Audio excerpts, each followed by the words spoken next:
Welcome to the CanMoney app. In this video, we will learn how to sell shares on your CanMoney app. First, click on the menu button and select Holdings to see the shares you are holding. Here you can select whether to sell your shares in NSE or BSE. You can also see the in-depth analysis of the scrip and information of your holding. For now, let's select NSE Sell. On this page, you can see the exchange on which you are trading. Here, you can also see the number of shares available with you of the scrip that you are holding.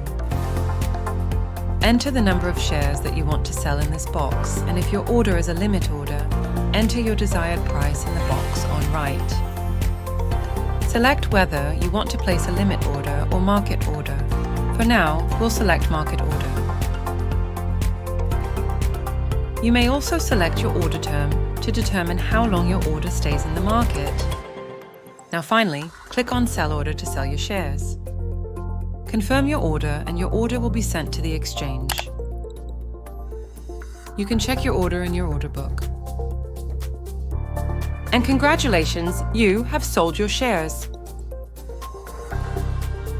Keep trading with Canara Bank Securities.